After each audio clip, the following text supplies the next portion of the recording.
ثم اتقوا وآمنوا ثم اتقوا وأحسنوا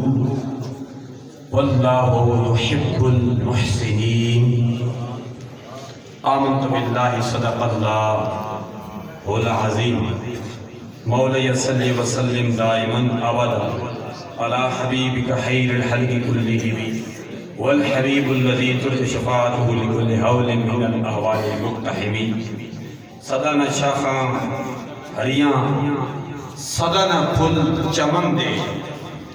سو واری دلاں تینوں ٹوکیا سی بھید غیراں دے اگے نہ کھولیا کر جس دا ہو جامی صدر اس دا تسبیح یار دے نام جی رولیا کر آ جان لگ مصیبتاں جان اتے سہجا جان اتے ہر ایک دے سامنے نہ بولیا کر. آج کی یہ تقریب کانفرنس اللہ میں سمجھتا ہوں یہ صرف ضلع اٹک تک محدود نہیں ہے، پاکستان تک محدود نہیں ہے، بلکہ آج کی یہ اللہ کانفرنس انٹرنیشنل کانفرنس اس کو نام دیا جائے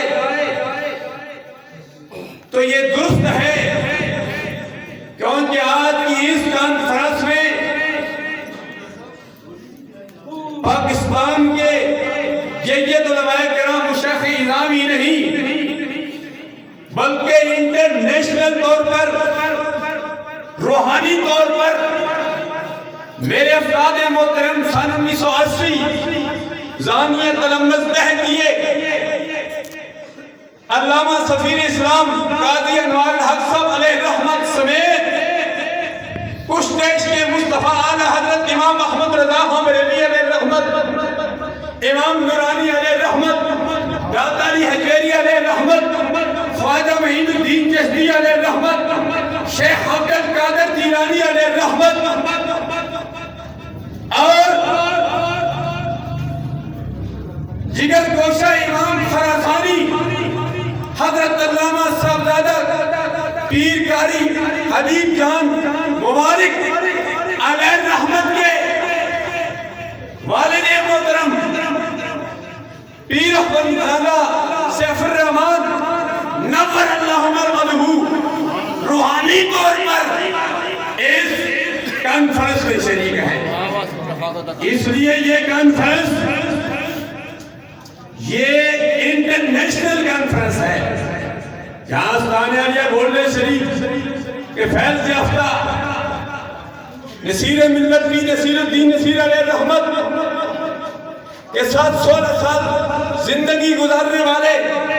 پیر سید سجاد حسین شاہ صاحب بخاری یہاں یہ عوام نہیں بلکہ یہ خواص کا مجمع ہے. تو میں نے جو قرآن مجید فرقان حمید کی آیا مقدسہ پڑھی ہے اس کا ترجمہ نہیں کرنا چاہتا.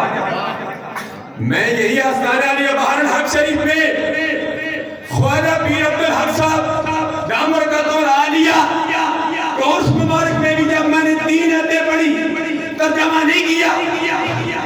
ترجمہ وہاں کیا جاتا ہے جہاں عوام ہو، یہاں عوام نہیں ہے. یہ سارے خواص ہیں اور جو وہ عوام ہیں وہ بھی خواص کے ساتھ نسبت کی وجہ سے یہ بھی عوام نہیں بلکہ یہ بھی خواص بن گئے کیونکہ ان کی نظر ان پر نظر پیر طریقت میجر محمد قاسم صاحب کا برکات العالیہ بھی پڑھ رہی ہے. ان پر نظر محقق ابن محقق مصنف کتب کثیرہ ڈاکٹر قاضی امجد حسین قاضی صاحب کر رہی ہے. چونکہ وقت کے دامن میں